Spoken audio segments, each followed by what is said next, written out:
The sound of rolling suitcases echoed through Terminal 3 like a drumbeat of judgment.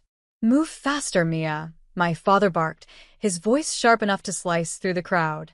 "You're holding us up again.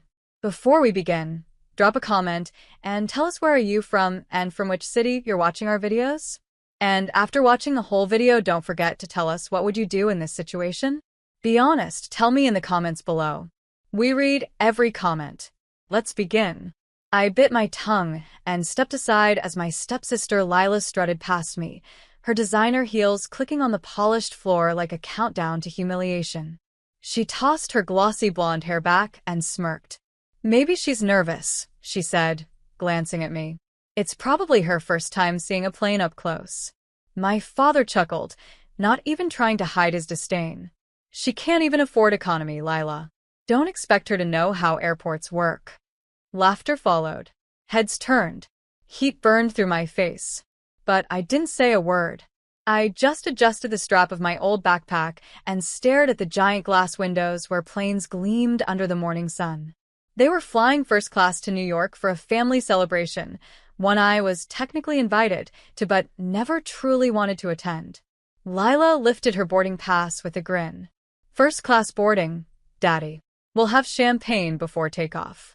"Enjoy that," I said quietly. She rolled her eyes. "Don't be bitter. Some of us just make better life choices." That one stung.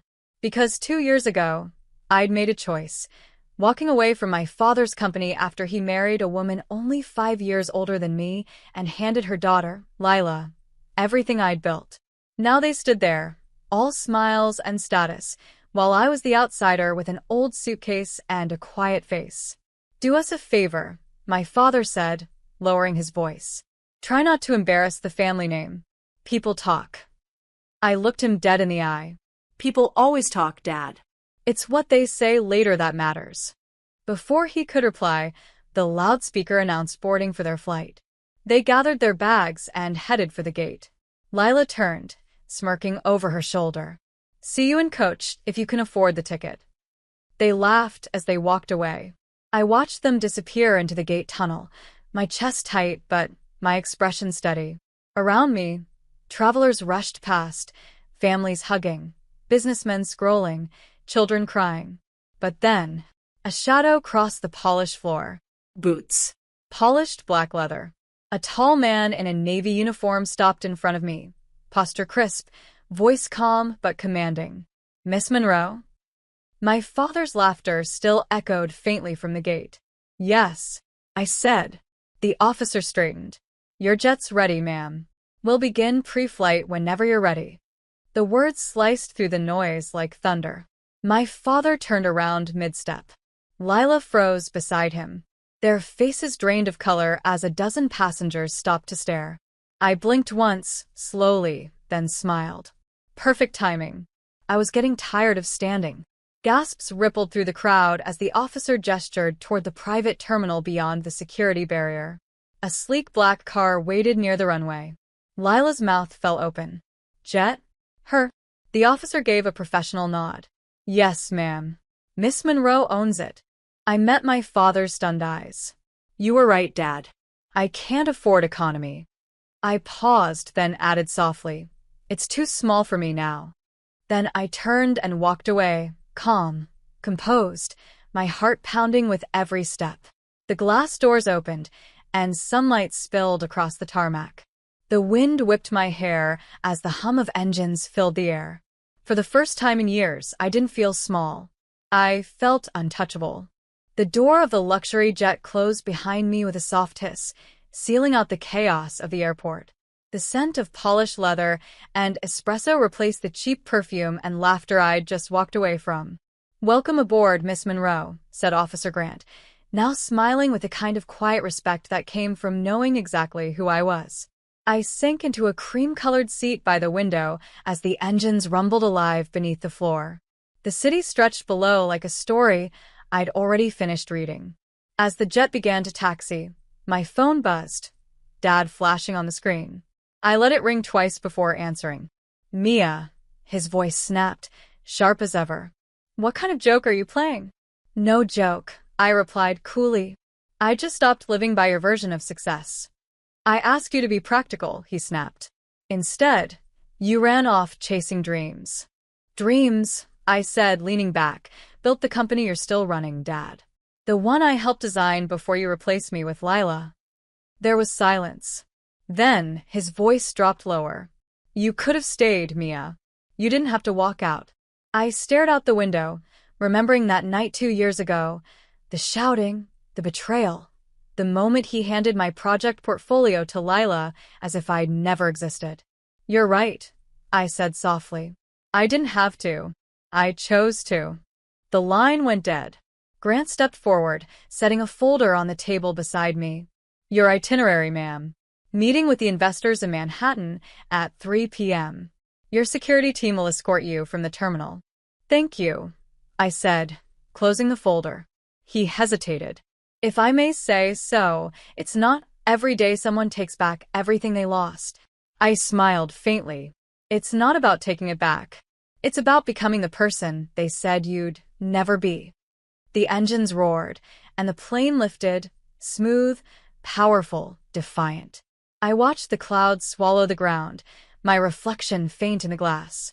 2 years ago, I'd walked out of my father's office with nothing but a laptop, a handful of contacts, and a promise to myself that I'd never beg anyone for a chance again. While Lila flaunted her new life on social media, I worked nights, coding, designing, building a startup no one believed in. When investors laughed, I kept going. When the bank refused my loan, I sold my car.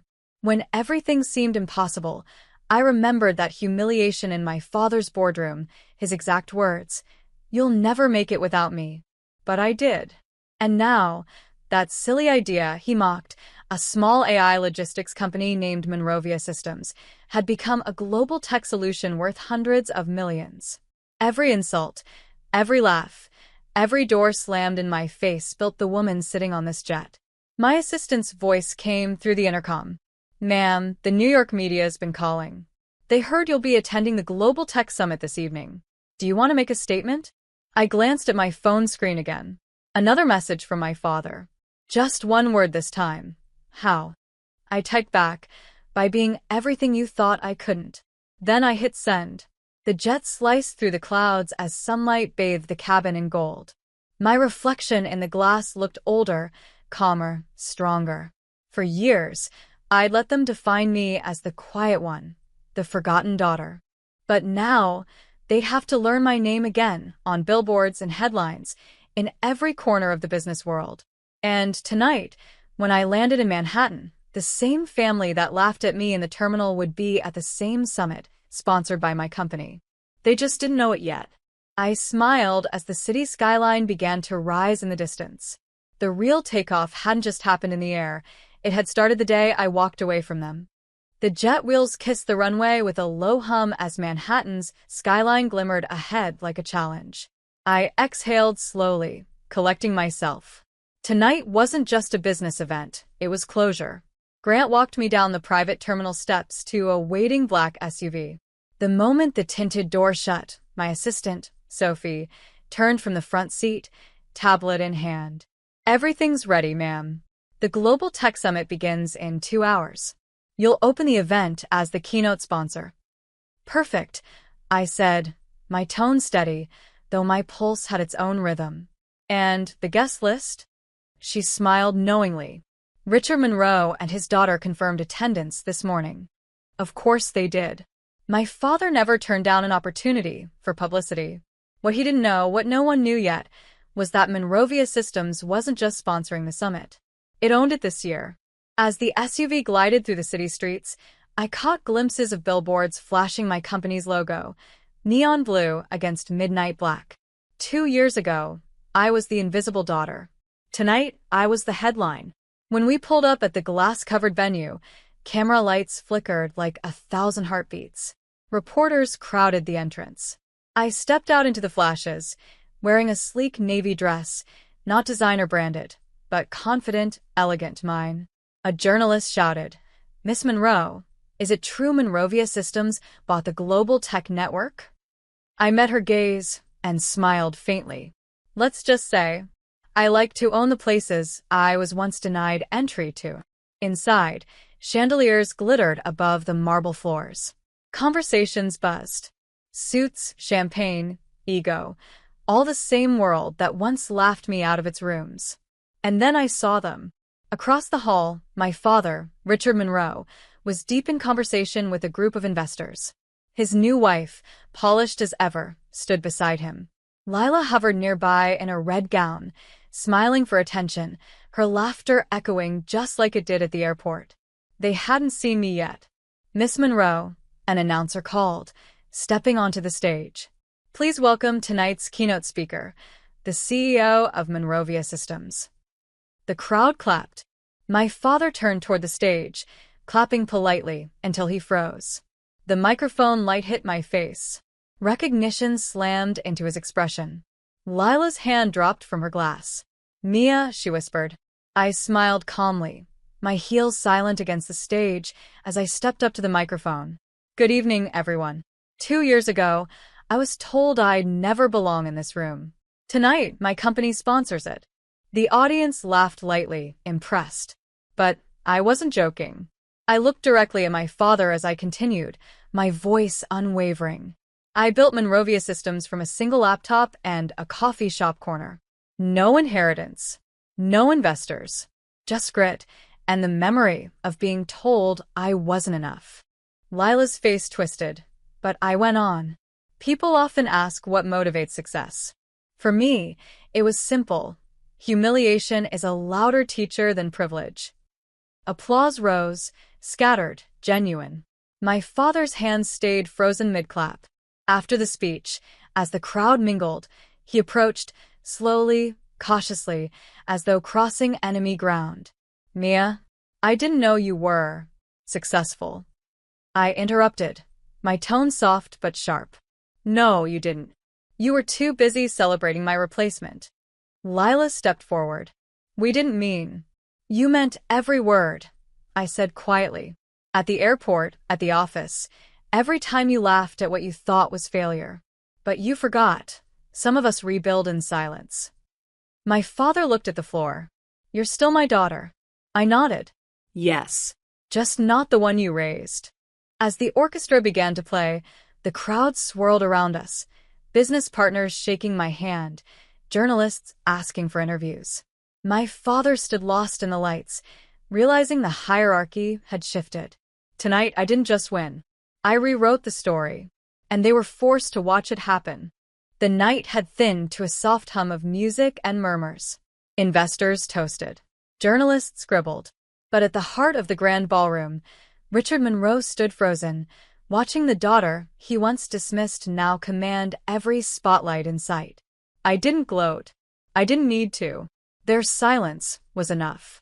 Sophie approached me with a glass of sparkling water. Ma'am, the media wants a closing statement before we end. I took the glass, my eyes still on my father across the room. Let them wait a minute. Lila stood beside him, her red lipstick faltering into a nervous line. She whispered something, but Richard didn't move. His expression had changed, less arrogance, more disbelief. Maybe even regret. When I finally walked over, conversations around us dimmed. He straightened his jacket, trying to recover old dignity. Mia, he said quietly. I should have known. You were always sharp. I just didn't think that I could succeed without you. I cut in, voice calm, even kind. You made that clear. He exhaled. I said things I regret. No, I replied, setting my glass on the table. You said things that built me. His eyes met mine, tired, defeated. You could have told me. We could have worked together. I smiled faintly. You taught me that working with you meant losing myself. I didn't walk away to punish you. I walked away to remember who I was. Lila stepped forward, forcing a shaky laugh. Come on, Mia. Don't act like some hero. You got lucky with investors. That's all. I turned to her, still smiling. Luck doesn't keep you in business for 2 years straight. And investors don't buy companies, they buy belief. Something you've never had in anyone but yourself. Her face hardened. You think this makes you better than us? No, I said. It just makes me free. Behind me, The announcer called for closing remarks. Sophie gestured toward the stage, but I raised a hand. 1 second. I looked back at my father, my voice dropping to something softer, real. You know what hurt most? It wasn't losing the company. It was realizing my family only valued me when I was convenient. He swallowed hard. You're right. I failed you. For a moment, I almost believed his sincerity. Almost. But some apologies come too late to matter. So instead of bitterness, I offered something he didn't expect, grace. I forgive you, I said quietly. Not because you deserve it, but because I do. I carried that weight long enough. He blinked, stunned. Mia. I stepped back, glancing at the glowing banner above the stage, Monrovia Systems, building the future. You were right about one thing, Dad, I said, smiling softly. I couldn't afford economy. I was never meant to fly that low. And with that, I turned, walking back toward the stage. The spotlight hit, the cameras rolled, and applause thundered through the hall as I gave the final speech. I talked about resilience, the power of rebuilding, and how being underestimated was the best training ground for success. But as I spoke, I saw my father and Lila near the exit, watching in silence as the crowd stood for me, the daughter they'd mocked, now leading an empire. When the applause ended, I stepped off stage, heart calm. Sophie handed me my coat and whispered, "You did it." I looked back once more toward the doors. "No," I said. I just stopped letting them define what it meant. Outside, the city shimmered with 1,000 lights. My jet waited on the private strip again, engines humming softly. As I climbed aboard, Grant saluted. "Back to California, ma'am?" I smiled. Home. Wherever that really is. And as the plane rose through the clouds, I thought of that morning at the airport. The laughter, the humiliation. Now, miles above them, I finally understood. Some farewells aren't said with words. They're written in altitude. The sizzle of steaks on the grill was loud, but not loud enough to drown out my father's voice as it sliced through the air like a blade. "Hey, Madison," he called out with a smirk that told me trouble was coming. "You're old enough to pay rent or get out. This isn't a charity. Before we begin, drop a comment and tell us, where are you from and from which city you're watching our videos. And after watching the whole video, don't forget to tell us, what would you do in this situation? Be honest. Tell me in the comments below. We read every comment. Let's begin." The laughter that followed wasn't just his. It came from my stepmother, Denise, and my younger half-brother, Tyler, who leaned back in his chair, popping open another beer like he'd just heard the best joke of the night. My hands tightened around the plate I was holding, the paper edges crumpling under my grip. It wasn't just the words, it was the timing. He said it in front of the whole family, while neighbors mingled in the yard, pretending not to hear. He wanted them to hear. He wanted me humiliated. I set the plate down slowly on the picnic table, forcing myself to keep my voice steady. "You've been taking half my paycheck for years, Dad. I've been paying the bills." His face twisted into that fake, exaggerated shrug he used when mocking me. "So, that's called life. If you don't like it, find somewhere else to live." Tyler chuckled under his breath. "Good luck with that." The air felt heavy with the scent of grilled meat and something darker, disgust, betrayal. I could feel the eyes on me from across the yard. They all thought I'd stay quiet, maybe cry later in my room. But that wasn't going to happen this time. I stepped closer to him, close enough that the flicker of the grill's flames lit up his smirk. "Fine," I said, my voice low but sharp. "You want me gone? You'll get your wish." He laughed, waving his tongs at me like I was a pesky fly. "Yeah? And where are you going to go? Back to your little apartment that fell apart? You've got no savings, Madison."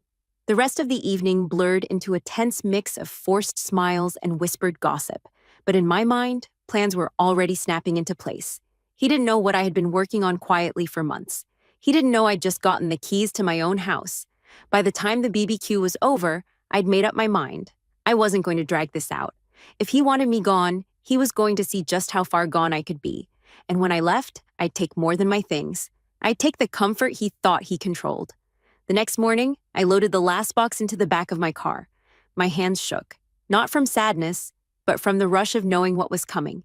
I drove to my new place, a small but beautiful two-story home with white siding and a wraparound porch. The air smelled fresher here. By noon, I had the deed in my name on the kitchen counter. I sent a short, simple message to my dad. "I've moved out. The bills are yours now." It didn't take long. Within an hour, my phone lit up with his number. I let it ring. Then another call from Denise. I let that one ring too. By dinner time, I heard the sound of a truck pulling up outside my new house. I looked out the window and saw my father getting out, his face pale, his jaw tight. Denise trailed behind, looking as if she'd swallowed something sour. When I stepped onto my porch, he stopped at the bottom of the steps. "You're not serious," he said, voice low, urgent.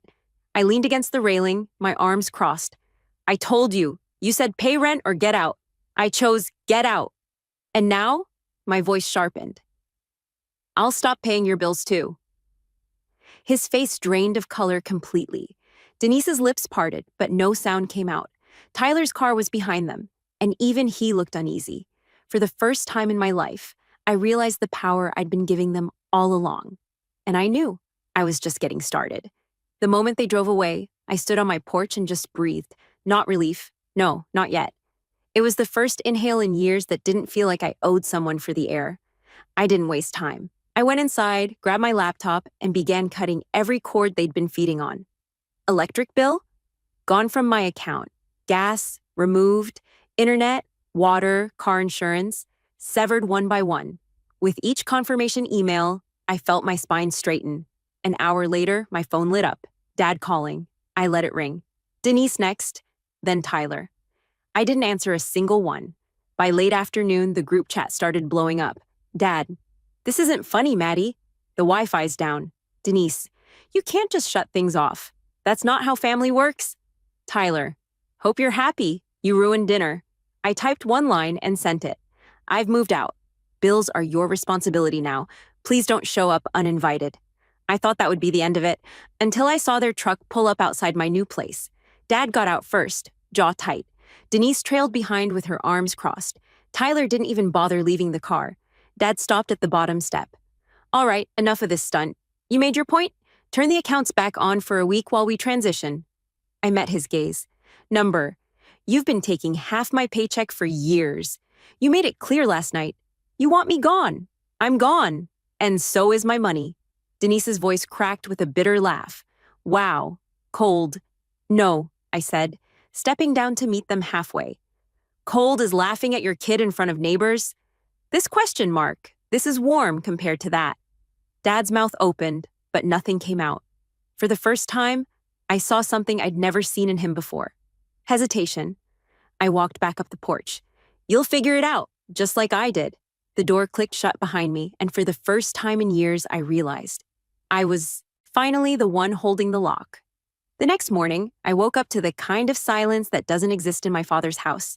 No stomping boots, no blaring TV, no Denise shouting about some misplaced receipt. Just stillness. I made coffee in my small but bright kitchen, the steam curling into the sunlight that poured through the window. For a second, I almost smiled, until my phone started buzzing. Unknown number. "Call us. This is urgent. Dad, the electric's off. There's food spoiling. We have to talk. Denise, if you care about this family, you'll fix this today." I set the phone down, refusing to let their chaos bleed into my morning. They were just learning what I'd known for years. Bills don't magically pay themselves. By noon, the knock started. 3 sharp raps on my front door. I checked the camera. Denise, alone this time. Sunglasses hiding half her face. I opened the door just enough. "What do you want?" Her smile was forced, brittle. "We need the car insurance in your name for just a few more days. Tyler's got an interview." I shook my head. "I already moved it to my address. It's my policy. If Tyler's driving, he needs his own." Her jaw twitched. "You're punishing us." "No," I said, leaning against the frame. "I'm refusing to be punished anymore." She blinked, caught off guard by how calm I sounded. "Your father's furious. You know, he's only like this because he's stressed. The shop closing?" "That shop closed 3 years ago," I cut in. "He's had 3 years to stop leaning on me like a crutch." For a moment, the mask slipped. Her eyes hardened. "You'll regret this. Sooner than you think." I closed the door without answering. That night, As I was unpacking boxes in my new living room, my phone lit up again, this time with an email from my bank. Suspicious login attempt detected. My stomach tightened. I logged in. Multiple failed password attempts. And then something else. A department store credit card I'd never opened, registered to my name with an address that wasn't mine.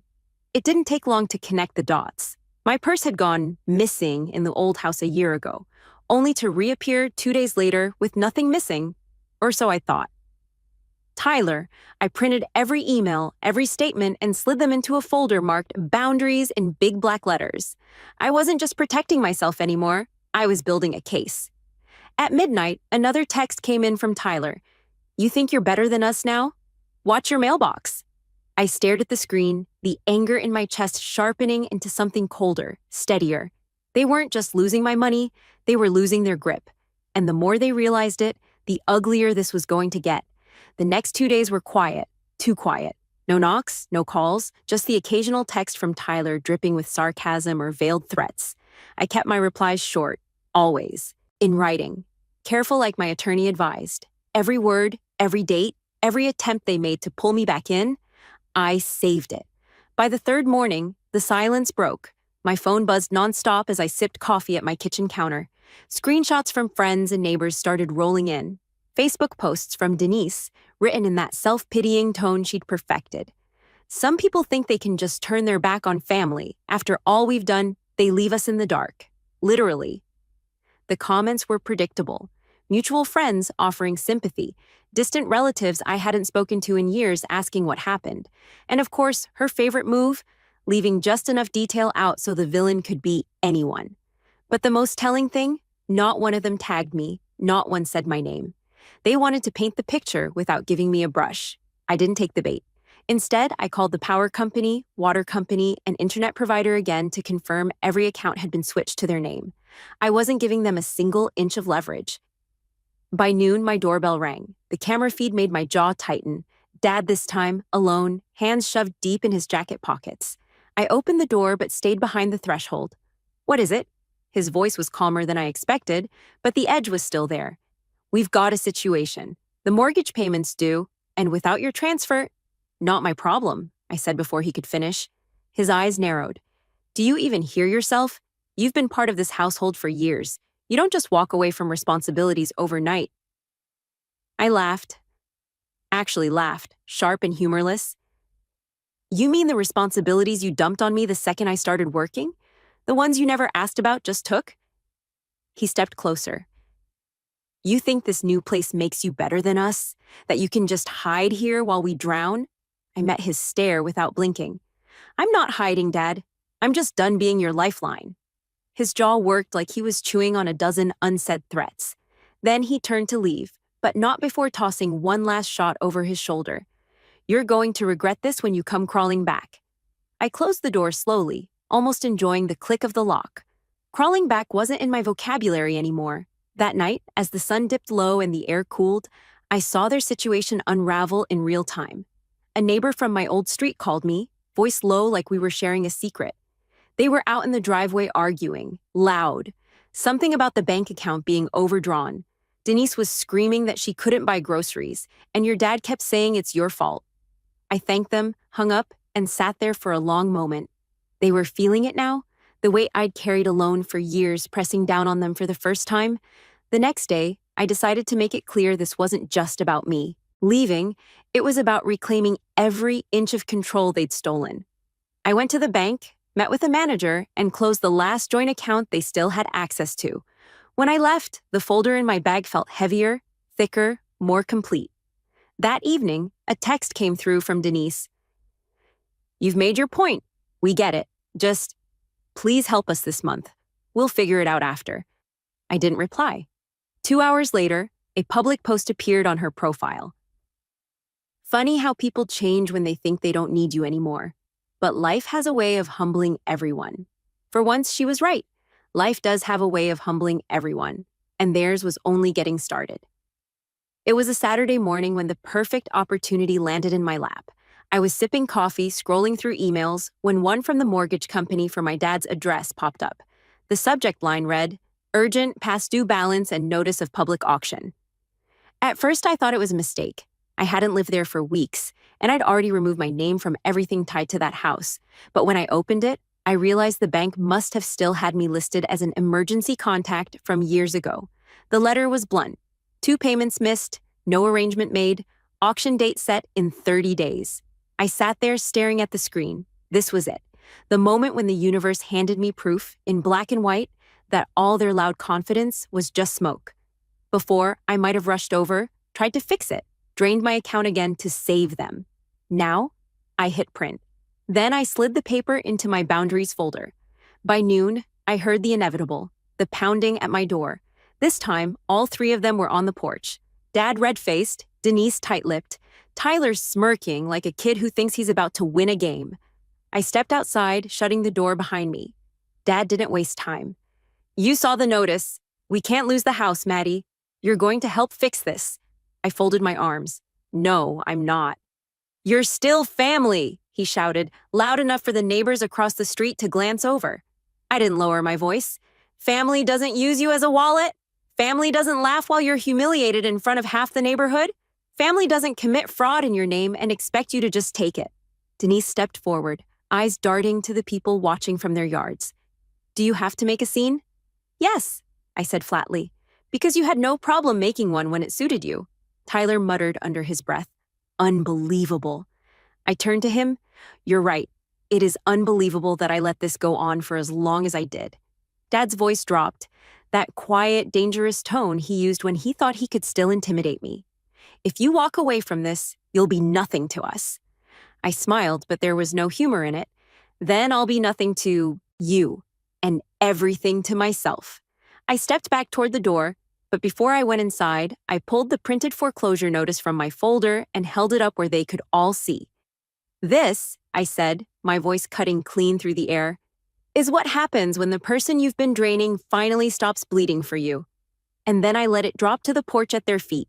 The door closed behind me with a solid, satisfying click. Through the blinds, I watched them stand there. Dad frozen, Denise glancing at the neighbor's stairs, Tyler kicking the paper like it might bite him. They left without another word. That evening, I posted a single vague line on my own social media. Sometimes the best gift you can give someone is the chance to stand on their own 2 feet. The comments rolled in, people asking if I'd finally moved, congratulating me on my new place, sending messages of support. Not once did I name them. I didn't need to. Because the truth was, their downfall wasn't my story to tell anymore. It was theirs to live. And I was finally free to live mine. The clinking of glasses echoed as my cousin Rebecca laughed, her voice slicing through the living room like glass on stone.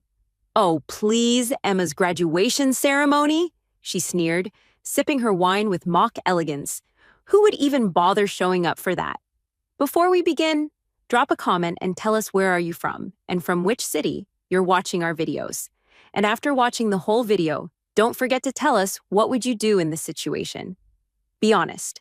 Tell me in the comments below. We read every comment. Let's begin. More laughter erupted.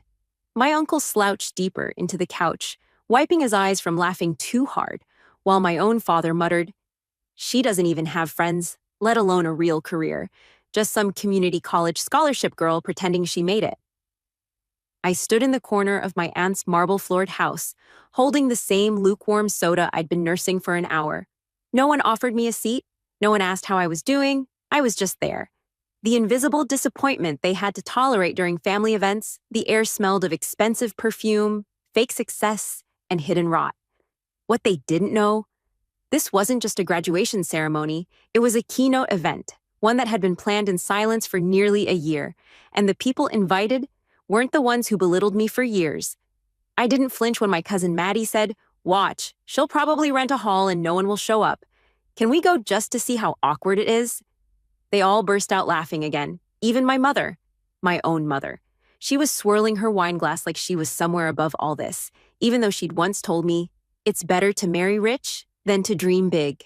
That night, I left without saying a word. I didn't cry. I didn't snap. I just walked away with one thought burning through me like wildfire.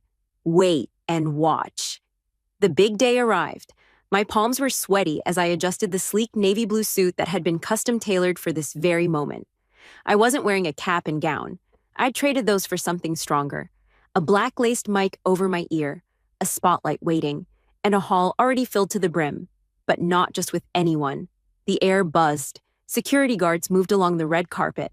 Paparazzi positioned their lenses. My name was on the banner behind the podium, the same name they all laughed at. Dr. Emma Reed, PhD, tech innovator, and youngest CEO of Nixora Systems. The family didn't know the full extent of what I'd been doing while they dismissed me for being just a girl with a laptop. They didn't know that after getting that scholarship, I'd been recruited into a think tank at MIT, launched an AI prototype that caught the attention of Forbes, then built a startup that recently received $50 million in funding. But tonight wasn't about revenge. It was about truth, about showing up as myself, not who they thought I was. Doors are about to open in 5, my assistant Tyler said, holding his tablet, barely able to contain his grin. Your guests are in place. And, yes, the media's already live streaming. I took one last breath. My heart pounded against my ribs like it wanted out of my chest.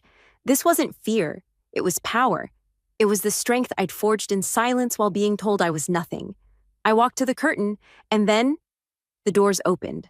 Bright white light spilled in from the entrance, and with it, a wave of camera flashes, like lightning bolts crashing into the floor. Voices shouted, "There she is! Dr. Reed! Emma, over here!" And behind them, rows and rows of people. Not nobodies, legends, billionaires, scientists, celebrities, influencers, one after another. Tyler whispered with a smirk, "They're gonna need a moment to process this." And then I saw them. My family, they stood frozen at the very back, just inside the doorway. Rebecca's jaw hung open. Maddie clutched her purse like it was a lifeline. My father blinked hard, trying to understand what world he had just stepped into. And my mother? She grabbed my aunt's arm for support, her face pale like she'd seen a ghost. But I was no ghost. I was the reason the world was watching. And their laughter? It had just turned into silence. I walked down the stage steps as the crowd roared, my heels clicking sharply against the polished floor.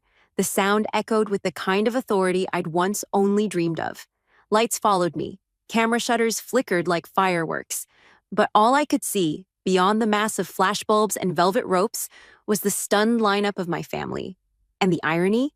They had front row seats reserved under the name Immediate Family of Dr. Emma Reed. But instead of taking them, they'd walked in late and stood at the back, looking wildly out of place, dressed for a cheap graduation, not a nationally televised innovation summit. Tyler leaned toward me. They didn't RSVP, I gave a tiny nod. They thought they didn't need to. Security parted the crowd as I stepped toward the center of the atrium. Murmurs followed me. That's her? She's the youngest on Forbes' Tech Titans list, right? Didn't she just sign a partnership with the Department of Defense? I didn't slow down. I didn't look left or right. But when I reached the front row, I paused for a breath, then turned. And there they were, still standing in the doorway like shadows of their former selves. My father looked furious, like someone had stolen his place in the world and forgotten to consult him. His pride wouldn't even let him walk closer. My mother was whispering to Aunt Julia in panic. Rebecca was visibly sweating. Maddie clutched her phone, scrolling furiously like she was trying to fact-check my existence. I stepped up to the podium. The microphone adjusted itself, sleek and motion-tracked. I heard my voice fill the space as I spoke. Thank you all for being here tonight.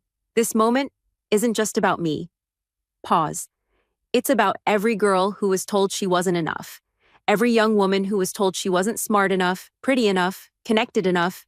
Every dreamer who was handed a ceiling and told to accept it. The audience leaned in, but I didn't. Applause. Some stood, some cheered. The energy in the room swelled, and for a second, my voice caught, not from nerves, but from the weight of how far I'd come. I was once the girl no one believed in, I continued, locking eyes with no one but somehow speaking to them. I grew up surrounded by people who saw ambition as arrogance, passion as rebellion, and silence as weakness. But I chose not to believe them. And tonight, I choose to stand here not with bitterness, but with proof. Another beat. My fingers wrapped tightly around the edge of the podium. Proof that kindness is not weakness, that humility doesn't mean invisibility, and that even when your own blood laughs at your path, you walk it anyway. The crowd erupted. I took a step back, nodding softly as the standing ovation grew. Backstage, after the keynote, I finally exhaled. Tyler brought me a glass of water. "You okay?" I nodded. "I've waited years for this." He tilted his head. "Want me to block your family from coming backstage?" I thought about it for a moment. Then quietly, I said, "No. Let them come. They need to see who I am now. Not for them. For me." He gave a respectful nod and walked off. Minutes later, the curtain rustled. I turned. My father was first. He didn't even say hello, just folded his arms and looked around the lavish green room like he was inspecting it. "Quite the show you put on." "Not a show," I replied calmly. "Just reality. I invited you all, by the way. You could have had reserved seats." Rebecca pushed past him, voice shrill. "You really think you're better than all of us now, just because you made some app or whatever?" "It's not just an app," I said plainly. "It's a multi-platform AI that's changing national infrastructure, securing emergency systems, and saving lives." Maddie rolled her eyes. "We didn't know. No one told us." "That's the thing," I said, voice steady. "You never asked." A heavy silence filled the room. My mother looked at me then, not like a daughter, but like a stranger she was trying to recognize from old photographs. "You should have told us, Emma," she said weakly. "We would have been proud." "You told me to marry rich and stop wasting my time on computers," I replied, sharper now. "You laughed when I got that scholarship. You said no one successful comes from our side of the family. You all mocked me when I chose work over weddings." Her eyes fell. My uncle finally broke the silence with an awkward chuckle. "Look, maybe things got out of hand, but we're still family, right?" I smiled, but not warmly. "Family isn't who shares your blood," I said. "It's who shows up when you're building, not just when you're shining." Rebecca scoffed. "So what now? You cut us off because you got lucky?" I took a deep breath, then stood. "I didn't get lucky. I earned this. Every dollar, every connection, every sleepless night. While you laughed, I worked. While you doubted, I built. And while you gossiped at dinner tables, I was writing the speeches you're now watching from the doorway." The room went quiet again. I walked past them and opened the green room door. There are media waiting outside, and fans, and people who believed in me before my own parents did. You're welcome to stay. But understand this, tonight was never about making you proud. They didn't move. I stepped out, greeted by applause from the hallway as more guests lined up to shake my hand. Investors, engineers. One little girl in glasses who whispered, "You made me want to study computers too." And as I hugged her and smiled for a photo, I caught a final glimpse of my family through the closing door. Still standing, still stunned, still wondering how the girl they once ignored became the woman the world couldn't take its eyes off. 2 days later, the clip from my keynote had hit 10 million views. The comments section was flooded with strangers writing things like, "She's the real deal," and "That speech gave me chills." Industry leaders reposted it. Tech blogs called me a silent giant finally speaking up.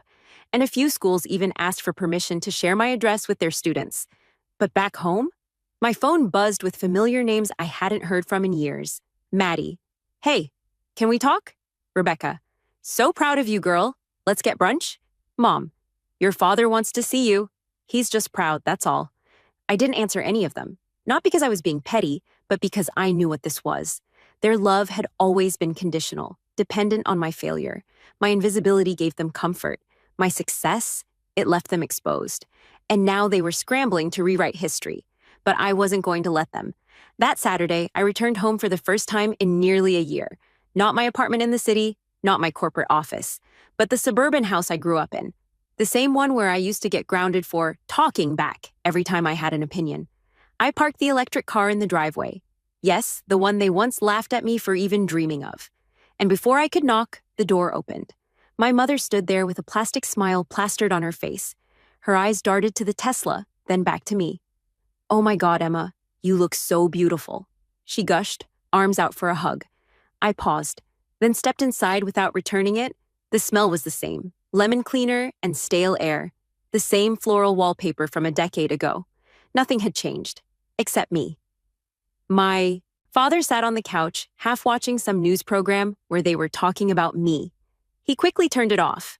"Well," he muttered, "the celebrity returns." I sat across from him, my voice calm. "I'm not here for a reunion." He raised a brow. Then why are you here? I came to say goodbye properly, I said. To all of it. The fake support, the backhanded comments, the laughter behind my back. I'm closing this chapter. My mother blinked. You're cutting us off? I nodded. They looked stunned, truly stunned, like they never thought I'd have the guts. But I wasn't the scared, quiet girl they once dismissed. I wasn't the doormat. I wasn't the tag-along at family events trying to fit in while they all made me feel like a background character in my own life. I was done. My father scoffed. After everything we did for you growing up? I met his glare without flinching. You did the bare minimum, roof, food, and mockery. Every step forward I took, you dragged me 10 steps back. I learned to walk alone because of you. So no, you don't get to claim my finish line after pushing me out of the race. There was a pause. Then Rebecca's voice called out from the hallway. She's just being dramatic, Uncle Charles. This is her guilt talking. She knows she changed. She walked into the living room in heels far too loud for the house, holding an oversized handbag like it was armor. Emma, she said with an overly sweet smile, I know we haven't always seen eye to eye, but I never meant to make you feel small. We were just kids. Come on. I tilted my head. You told your friends I'd be lucky to get a cashier job. She laughed, clearly uncomfortable. Okay, maybe I was a little harsh, but look at you now. We knew you had potential. No, you didn't, I said. You hoped I'd stay beneath you. And now you want to pretend that wasn't true just to keep access to my world. My mother stepped forward. You can't just throw away your family, Emma. I looked her dead in the eyes. You did that the day you laughed when Dad said no one would show up to my ceremony. That wasn't concern. That wasn't love. That was cruelty.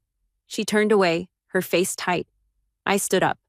I've built my circle now, I continued. Mentors, partners, people who push me forward, not pull me down. People who believed in me before the cameras. That's my family now. Rebecca muttered something under her breath. What was that? I asked. She looked up. You think the world is going to love you forever? Fame fades, Emma. One scandal and they'll drop you like nothing. I smiled. Good thing I built value, not fame. They respect me because I deliver, not because of likes, not because of PR, and certainly not because I belong to some fake family tree. I walked toward the door. My father's voice followed me, low and bitter. You're not better than us. I turned, slowly. No, I said. I'm just finally done pretending I'm less. Outside, the air was crisp. The sun hit my face just right, and I took a long breath, one that felt like it had been building for years. Tyler's car pulled up at the curb, and he stepped out, opening the back door. How'd it go? He asked. I slid in. Exactly the way it needed to. He nodded and handed me my phone. Another invitation just came in. Tech Vision wants you on the cover. I chuckled. You serious? Dead serious. They called you the silent storm of Silicon Valley. I laughed quietly as the car rolled away. It was over, not the journey, but the part where I waited for validation from people who only valued me in pieces. I didn't need them anymore. I never did. And for the first time in my life, I felt free. 3 months later, I stood on the rooftop of the Nexora Systems headquarters, my company, overlooking the skyline as the city glittered below like a sea of a million unspoken dreams. The wind was sharp but refreshing, tugging at the edges of my blazer. I closed my eyes for a moment, letting the silence speak louder than applause ever could. Behind me, the sliding glass door opened. Tyler stepped out, holding a small envelope. This just came in. Looks personal. I took it and turned it over. The handwriting was familiar, clean, controlled. It was from my mother. Inside was a folded card. No long note, just 7 words. We didn't realize what we lost. Mom, no apology, no ownership. Just a veiled regret, too little, too late. I stared at it for a second, then tucked it into the inside pocket of my coat without a word. Are you okay? Tyler asked. I nodded. I'm not angry anymore, just done. He didn't say anything for a while. Then, there's a little girl downstairs with her mom. She waited an hour just to give you this. He handed me a drawing, crayon lines, bright pinks and purples. A sketch of me in front of a laptop with the words, I want to be like her. I smiled. It hit deeper than any award I'd received. Tell them I'll be down in 5 minutes.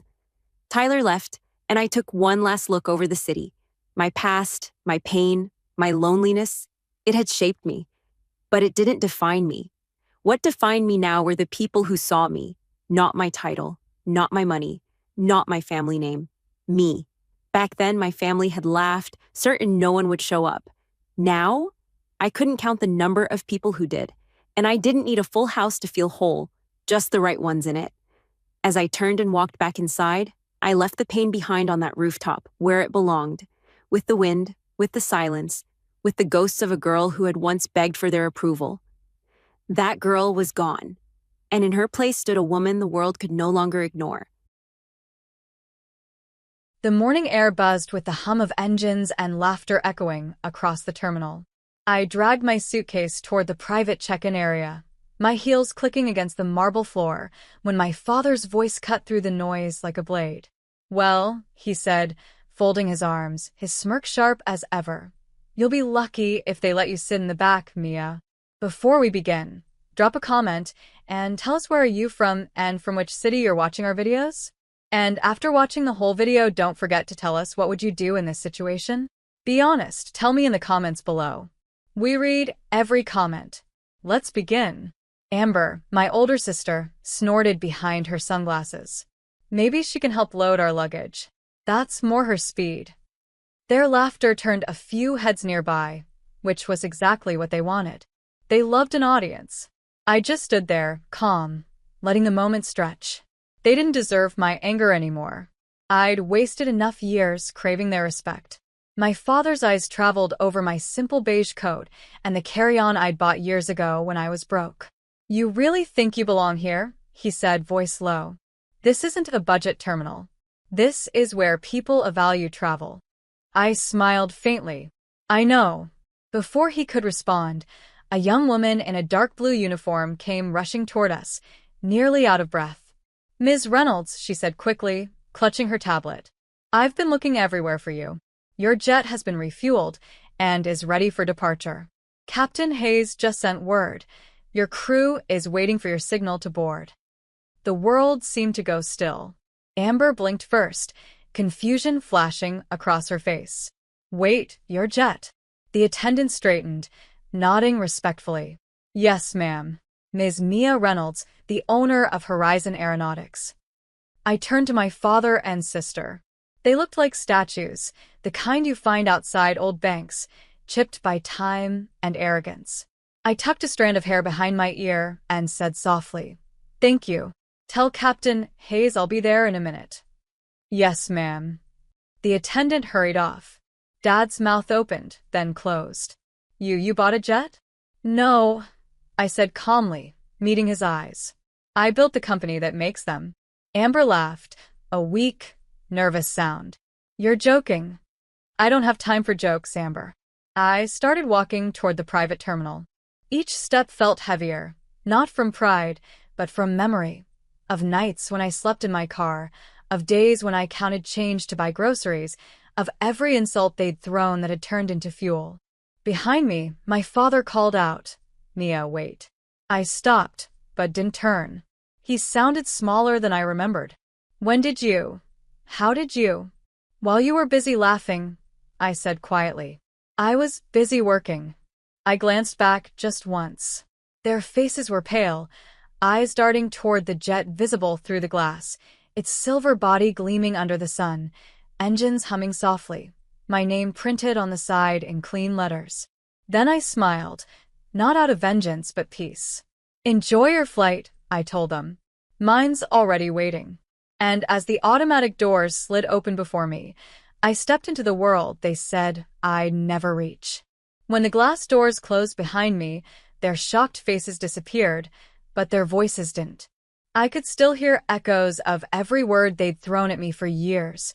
Failure, disappointment, embarrassment. They thought I'd fallen off the map when I walked out of that house 5 years ago. Maybe I did, but sometimes disappearing is the first step to becoming someone new. I left home with a suitcase and $300. I remember that first night. A bus station in Arizona, the smell of old coffee, my phone lighting up with messages from Amber. "Come back before Dad changes the locks. You won't make it on your own." She was wrong. I didn't make it on my own. I made it because I was alone. I worked double shifts at a roadside diner, washed dishes until my hands cracked, and slept in a storage room behind the freezer because rent was too much. Every morning at 5 a.m., I'd watch private jets slice across the pink horizon and whisper to myself, one day, I'll fly higher than all of them. The turning point came one rainy evening when a man named Lucas Blake walked in, middle-aged, quiet, the kind of person who listened more than he spoke. He was a logistics consultant, stopping by for coffee between flights. He noticed the sketchbook beside the register where I'd been scribbling plans for a shipping startup. You draw flight routes in your free time? He asked. I laughed. More like dreams I can't afford. He studied the notebook for a long moment, then said, dreams that survive hunger and humiliation? Those are the ones worth investing in. That sentence changed everything. Lucas became my first investor and my mentor. I built my first business from the ground up, a freight management app that helped small delivery companies coordinate routes more efficiently. It wasn't glamorous. It wasn't easy. But within a year, it caught the attention of Horizon Air Logistics. They didn't hire me. They partnered with me. By the time I turned 29, I was sitting in meetings with men who once wouldn't return my emails. I remember one board member saying, "You don't look like a CEO." I smiled. That's because you're still looking for one in a suit. I built my empire in an apron. 2 years later, Horizon merged under my leadership. And the first thing I bought wasn't a mansion or a yacht, it was my own jet. Not to brag, but because every flight I took reminded me of that girl who used to watch from the diner window, cold, tired, and still hopeful. And then one day, out of nowhere, an invitation arrived, family trip to the Bahamas. From Dad and Amber, the same people who once told me, don't come back until you're worth something. I didn't go to prove them wrong. I went because I wanted to see if they'd changed. But standing at that gate this morning, watching them mock me all over again, I realized they never would. They hadn't evolved. I had. As my jet door opened and warm air from the cabin brushed against my face, I whispered to myself, they'll never understand that I didn't chase money. I chased peace. And for the first time in my life, I felt like I'd finally caught it. The jet sliced through the clouds like a blade through silk, engines humming steady beneath the floor. I sat near the window, staring out at the horizon, endless, golden, untouchable. The world looked small from up here, and maybe that was the point. My phone buzzed against the leather armrest for the third time. Dad. I ignored it. He'd never called to apologize before, and I doubted today would be the exception. Ms. Reynolds, the flight attendant said gently, leaning closer. Captain Hayes wanted me to inform you that we're ahead of schedule. Would you like coffee or tea? Coffee, I said softly.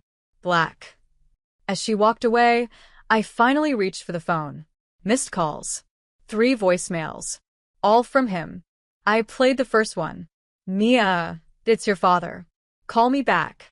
We need to talk. The second one came through a little shakier. I don't understand what's going on. The attendant said you own the jet? Is this a joke? And the third, that one was quieter. I made mistakes, but I never thought you'd surpass me. That word, surpass. It tasted like vindication and pain mixed together. The seatbelt sign blinked off.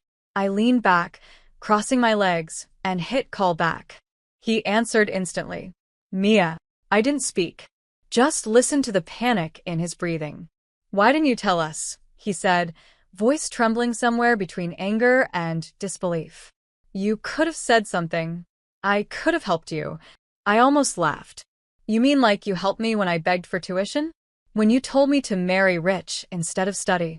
That was years ago, he said sharply. Don't twist things. I'm not twisting anything, I replied. I'm reminding you of the parts you like to forget. Mia, he exhaled, a sound of exhaustion or regret. Maybe both. You've proven your point. You're successful. You're not looking for validation. I cut in. That's what you can't stand, isn't it? I didn't need your money. I didn't need your name. For a long moment, there was silence. I could almost hear the weight of everything he'd never said pressing between us. You're still my daughter, he said finally. That should mean something. It used to, I whispered. But you taught me that being your daughter wasn't about love, it was about winning. His tone turned sharp again. You think I'm the villain in your story, but everything I did was to push you harder. I wanted you to grow. I smiled bitterly. And you did. You just didn't expect me to grow away from you. He sighed again, quieter this time. Amber told me you bought Horizon Aeronautics. That you're now the CEO, I said. Yes. And the majority shareholder. He choked on a breath. That company used to be your pride and joy. I finished for him. Funny how life turns, huh? There was a pause. Then his voice softened in a way I'd never heard before. I underestimated you, Mia. I shouldn't have. You remind me too much of your mother. That caught me off guard. Mom had died when I was 12, the only person who ever told me I could be more than my father's approval rating. Hearing her name felt like someone reopening a scar. She believed in you, he continued. Maybe I should have too. My throat tightened, but I forced myself to stay steady. You had years to believe in me, Dad. You just never looked close enough. Silence again, the kind that's too heavy to break. Outside the window, the sun began to set over the clouds, painting the sky in gold and violet. For the first time, I didn't feel angry. Just finished. Dad, I said softly, you don't have to keep pretending to care. I don't need that anymore. Mia, please, he whispered. Don't hang up. Let's talk when you land. I'll come by the hangar. I hesitated. The little girl inside me still wanted to believe he meant it. But the woman I'd become knew better. I'll think about it, I said. And then I ended the call. The phone buzzed again immediately, this time, a text from Amber. I'm sorry, too. We didn't know how strong you'd become. I stared at it for a while, unreadable emotions swirling in my chest. Strength wasn't something I was born with. It was something I built from every rejection, every tear, every night I thought I'd break and didn't. The captain's voice broke over the intercom. Ms. Reynolds, we're descending now. Estimated landing in 20 minutes. I leaned back, closing my eyes. The hum of the engines was almost soothing. I thought of the diner, the notebook, the cold nights. I thought of the jet door closing behind me while my father watched from the other side of the glass. Maybe this was what real freedom felt like, not just flying above them, but flying without the need for them to look up. When the wheels finally touched down, I whispered to myself, you did it, Mia. Not for revenge, for peace. And for the first time, I believed it. The wheels touched the runway with a soft thud, the kind that settles into your chest rather than your ears. The hum of the engines faded as the jet slowed, rolling across the tarmac toward the private hangar. Through the window, I could already see them, my father and sister, waiting by the security line. Funny, they used to make me wait. Now, they were the ones standing in the cold wind, watching as my jet taxied toward them. Captain Hayes's voice came through the cabin intercom. Welcome home, Ms. Reynolds. Would you like me to have the crew prepare the car? Yes, I said softly, and opened the door. A moment later, the stairs lowered, and warm air brushed my face as sunlight spilled into the cabin. I took a breath before stepping out, not because I was nervous, but because I wanted to remember this feeling forever. The air smelled of jet fuel and triumph. Amber's hair whipped in the wind, her perfect composure cracked wide open. Dad looked older than I remembered, his sharpness replaced by something fragile, uncertain. He stepped forward first. Mia, he called, his voice barely audible over the engines. We need to talk. I stopped halfway down the stairs, the heels of my shoes clicking against the metal. Now you want to talk? He flinched at the tone, calm but unyielding. I said some things I shouldn't have. Years of things, I interrupted. And you meant every one of them. Amber moved closer, her tone pleading. We didn't know you'd become so successful. I laughed quietly. That's exactly the problem, Amber. You only see value when it comes with a price tag. Dad exhaled. You're right. We were wrong. I should have supported you instead of humiliating you. For a second, I just stared at him, the man who once defined my entire world. His apology wasn't grand or eloquent, but for him, Even those few words took effort. Do you know what kept me going all those years? I asked softly. It wasn't proving you wrong. It was proving me right. His eyes dropped to the pavement. I suppose I deserved that. I shook my head. You don't get to suppose. You either learn from it or you keep repeating it. He looked up again, pain flickering across his face. Can we start over? I hesitated. There was a time I would have said yes, a time when I'd have traded everything just to hear those words. But that time had passed. Starting over, I said quietly, means letting go of who we used to be. Can you do that, Dad? He didn't answer. The chauffeur pulled the black sedan closer to the hangar, stepping out to open the back door. The sound of it, clean, sharp, efficient, reminded me of every small victory it took to reach this point. Amber stepped closer. Please, Mia. Don't leave like this. I turned to her. Amber, you laughed when I left home with nothing. You said I'd come crawling back. Tears glistened in her eyes. I was cruel. I know that now. I studied her. The sister who'd grown up on privilege, but never learned humility. For a brief moment, I saw the same little girl who used to braid my hair before school, before competition, before envy replaced closeness. I don't hate you, I said finally. I just stopped trying to fit into a family that only loved me when I lost. Amber covered her mouth, crying quietly. Dad reached out, but I took a step back. Don't, I whispered. Let me leave with peace, not guilt. He froze, hand hanging midair. The wind whipped across the runway, carrying the scent of jet fuel and the hum of distant turbines. I looked at the jet behind me, sleek, strong, everything I'd built from nothing. Then I looked at them, two people still standing exactly where I'd left them years ago. Goodbye, I said softly. I hope you both find something worth flying for. And then I walked toward the car. The driver opened the door, bowing slightly. Welcome back, Ms. Reynolds. I slid into the back seat, resting my head against the leather. Through the window, I saw my father staring after me, shoulders heavy, eyes hollow. He wasn't angry anymore. He was small, human, and maybe, finally, aware of what he'd lost. As the car began to move, my phone buzzed again, a text from him. I'm proud of you, Mia. You did what I couldn't. I stared at the words for a long time. Then slowly I typed back. I didn't do it against you, Dad. I did it without you. I hit send.